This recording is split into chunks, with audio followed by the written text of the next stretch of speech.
Okay, we're not going to do too many more because hopefully you kind of see the pattern of what we're doing here. It's really just order of operations and bringing in those variables. So let's take a look at number 9. I'll just do these 4 over on the left-hand side of the page.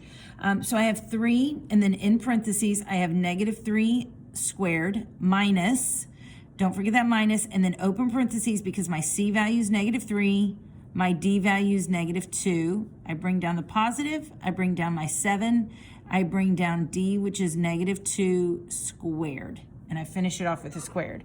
So order of operations says exponents first, so -3 squared is 9, and then I get 3 times 9, and here I have -3, and then I'm just gonna finish this out, and then plus 7, and then -2 squared is 4. Okay, so let's look at this. This means multiplication, 3 times 9, and that's 27. This means multiplication, and that's 7 times 4, which is 28. But look closely. This also is all multiplication. It's a -3 times a -2, which is +6, and then a +6 times a negative is a -6. So this becomes -6. So it's these terms being multiplied, these terms being multiplied, and these terms being multiplied, 3 different terms, then we combine them all together. So I get 27 minus 6 is 21, and 21 and 8 is 49. So 49 would be my answer here, okay? All right, look at number 11.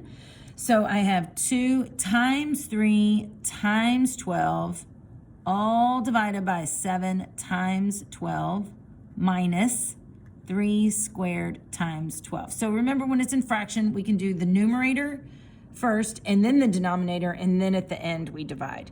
So this is all multiplication. 2 times 3 times 12. Commutative property says I can do it any order I want, and I could do 6 times 12, which is 72. So I have that here. I'm going to work this separately down here. 7 times 12, well, order of operations says exponents first, so that's fine. -9 times 12. And then 7 times 12 is 84. And then here, I'm going to multiply -9 times 12, and a -9 times 12 is a -108.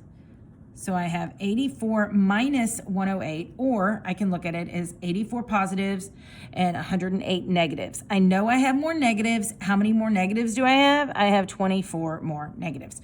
So my denominator is -24. So this is just a division problem. 72 divided by -24, and 72 divided by -24 is -3. And that's my answer, okay? All right, let's take a look at 13. So I have 28 minus 4 times -5 squared, all divided by -8 times -5 minus 2 times -8 squared.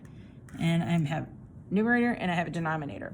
So order of operation tells me I'm going to do -5 squared, and -5 squared is 25.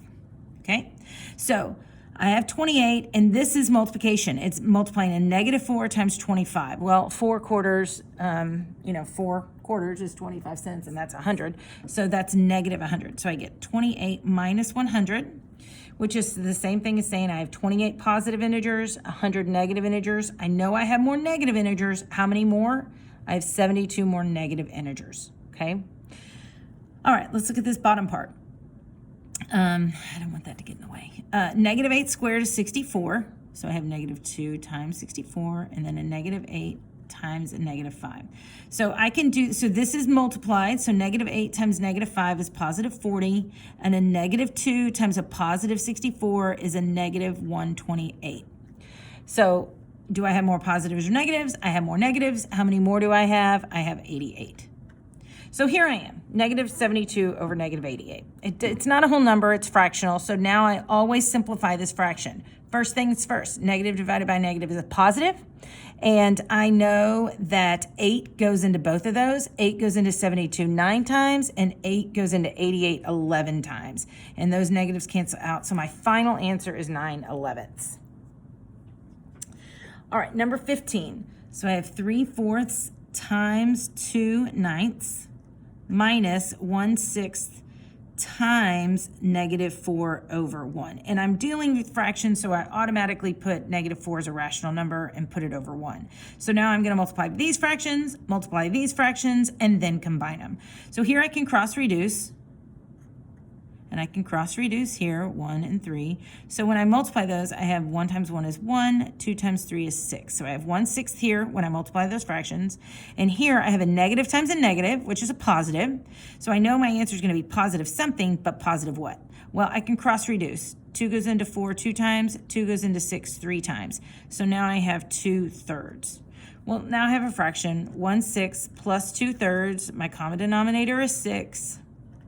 3 goes into 6 twice, bring it up, 4, that remains the same. They're both positive, so I keep the same denominator, add my numerators, and 5/6 is my answer here. So if you guys have questions on evaluating or you're not getting the same, there's extra problems which you do not have to do, but we can do those in tutoring together if you still need extra practice and are not getting the same answers as I am. So come and see me if you're still struggling.